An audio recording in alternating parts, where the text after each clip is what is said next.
Hey girl, hey. Today, this space is for everybody. So, welcome back to Hey Girl, Hey podcast, where we keep it real, we grow through what we go through, and we choose healing out loud, striving each day to become better than who we were the day before. So, today's conversation is one that touches all of us, I think.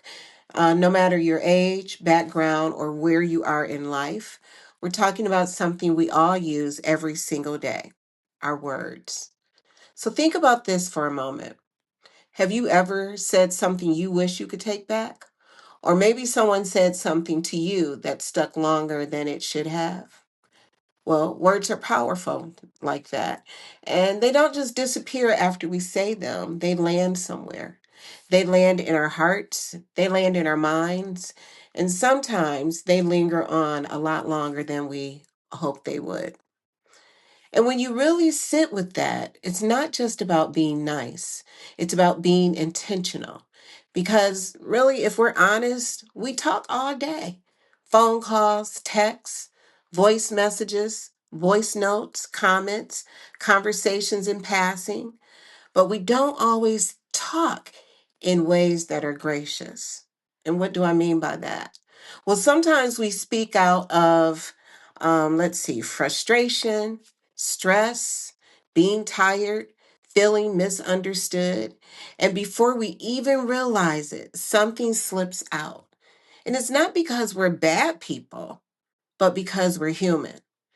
You see, still, there's a gentle responsibility here because the truth is, just because something is true doesn't mean it needs to be said in a harmful way. And just because we feel something, it doesn't mean we have to release it without filtering it. Gracious talk requires a pause, a moment where we ask ourselves, is this helpful? Is this necessary?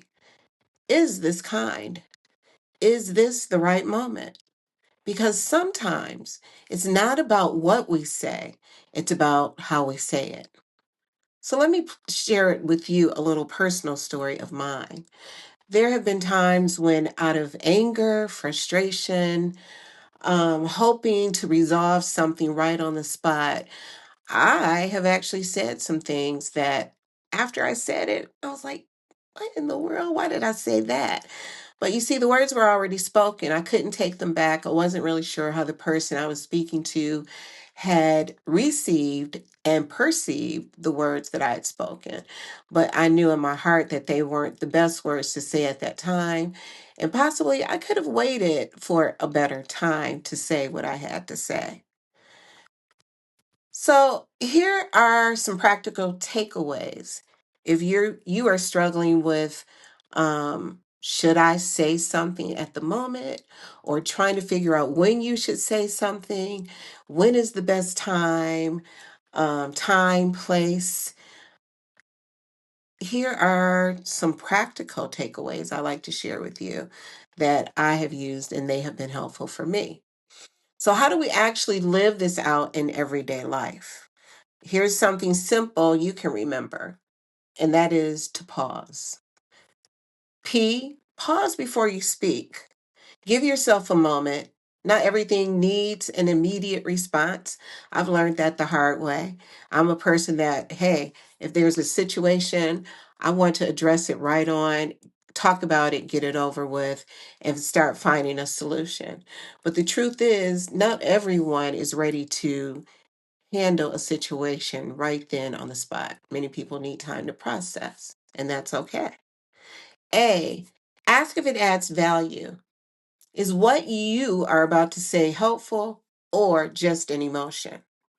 You use a kind tone. Your delivery matters just as much as your words do.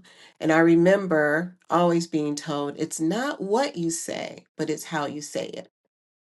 S, speak to build, not break. Even in correction, choose words that strengthen, not tear down. And E, evaluate the moment. Is the time right? Does this person need this right now? So let this sit with you for today. If it doesn't give grace, it might not need to be said. This isn't about perfection, it's about growing. We are all learning, but imagine how different our relationships, our homes, our workplaces, even our own inner dialogue would be if we chose words that gave life more than we chose words that release frustration. So today, here's your gentle challenge. Before your next conversation, before your next response, before your next post, pause, Pause, and ask, will this give grace? So, hey girl, hey, remember, your words carry power. Use them to heal.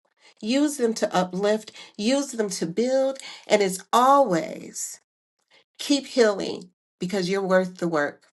I'll talk to you later. Thank you for joining in, and remember to like and subscribe.